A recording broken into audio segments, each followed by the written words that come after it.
জিলহজ মাসের প্রথম 10 দিন বা শুরুর 10 দিন, এই 10 দিনের ব্যাপারে হাদিস এসেছে যে এই 10 দিনের যে মর্যাদা আল্লাহ সুবহানাহু ওয়া তাআলার কাছে অন্য কোনো দিনেই বরঞ্চ এর চেয়ে অধিক প্রিয় আর মর্যাদা সম্পন্ন আল্লাহর কাছে নয়। সুবহানাল্লাহ বলেন।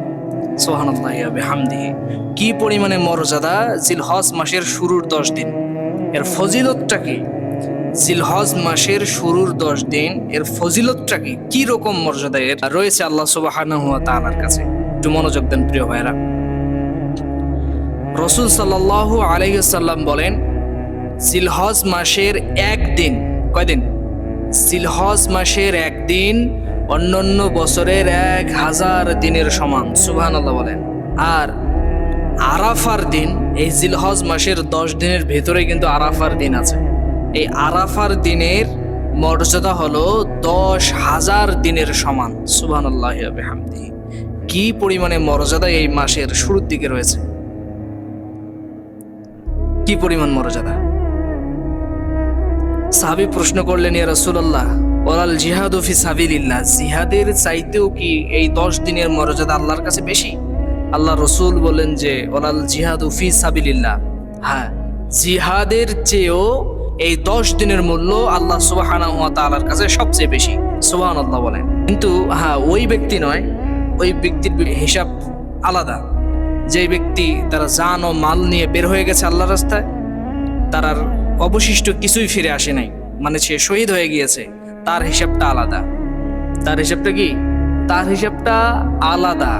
কিন্তু এই 10 দিনের মর্যাদা এর চাইতে মানে আল্লাহর কাছে প্রিয় কোনো দিন, কোনো আমলই নাই। সুবহানাল্লাহি ওয়া বিহামদিহি। কিছু আমল আছে ব্যাপারে। এই জিলহজ মাসের 10 দিন, প্রথম 10 দিন আমরা কিভাবে পার করব? জিলহজ মাসের প্রথম 10 দিনে বেশি বেশি তাওবা করতে হবে। কি করতে হবে? তাওবা। আস্তাগফিরুল্লাহ, আস্তাগফিরুল্লাহ রাব্বি মিন কুল্লি জামবিন ওয়া আতুবু ইলাইহি, আস্তাগফিরুল্লাহ আল্লাযী লা ইলাহা ইল্লা হুয়াল হাইয়ুল কাইয়্যুম ওয়া আতুবু ইলাইহি। এটা এমন এক ইস্তেগফার, আল্লাহ রসুল বলছেন, কারো আমলনামায় যদি জিহাদের ময়দান থেকে পালিয়ে আসার গুনাহ পর্যন্ত থাকে, বা কারো জীবনে যদি ওই যে সাগরের পানিতে, নদীর পানিতে ভেসে যাওয়া ফেনার মতো গুনাহ থাকে, এই ইস্তেগফার বা এই তওবা করলে আল্লাহ তাআলা সেই গুনাহও মাফ করে দিবেন। সুবহানাল্লাহি ওয়া বিহামদিহি। এরপরে কমসে কম আমরা 100 বার প্রতিদিন ইনশাআল্লাহ 5 ওয়াক্ত নামাজে 20 বার করে 100 বার পড়ব। আর নামাজটা আমরা জামাতের সঙ্গে আদায় করব ইনশাআল্লাহ। তাওবা করব, নামাজটা আমরা জামাতের সঙ্গে আদায় করব ইনশাআল্লাহ। মাঝে মাঝে আমরা সিয়াম রাখবো, রোজা রাখবো। আমরা তো ইয়াং, না খেয়ে হলেও আমরা রোজা রাখতে পারি। আল্লাহ আমাদেরকে সেই ক্ষমতা দিয়েছেন। যুবক ভাইরা যারা আছেন, রোজা আমরা বেশি বেশি রাখবো ইনশাআল্লাহ এই 10 দিনে।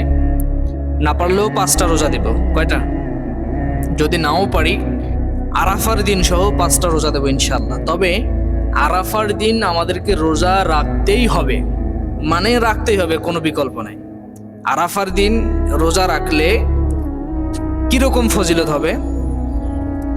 এটা কাফফারা, গুনাহ মাফের কারণ হতে পারে। আল্লাহ পাক সব গুনাহ মাফ করে দিবেন ইনশাআল্লাহ। রাসূল সাল্লাল্লাহু আলাইহি সাল্লাম বলছেন যে আরাফার দিনের আগের 1 বছর, পূর্বের 1 বছর, আর আরাফার দিনের পরবর্তী 1 বছর, এই মোট 2 বছরের গুনাহ আল্লাহ তাআলা মাফ করে দিবেন। সুবহানাল্লাহি ওয়া বিহামদিহি।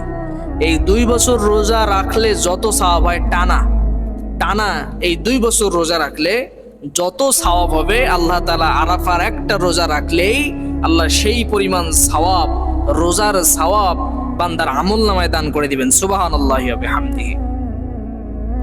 চারটিখানি কথা। পারবেন কেউ 2 বছর টানা রোজা রাখতে? সম্ভব না। তো 2 বছর রোজা রাখলে যে সওয়াব হবে, আল্লাহ তাআলা সে সওয়াব তো দিবেনই, 2 বছরের গুনাহ খাতা আল্লাহ মাফ করে দিবেন। সুবহানাল্লাহি ওয়া বিহামদিহি। প্রিয় ভাইরা, আসুন আমরা আরাফাতের দিন রোজা রাখবো ইনশাআল্লাহ, নিয়াত করি। যুবক ভাই যারা আছেন, মুরব্বী যারা আছেন, মহিলারা তো রাখেই আলহামদুলিল্লাহ। আপনারা তাওবা বেশি বেশি করবেন, নামাজটা কন্টিনিউ করবেন, আদায় করবেন।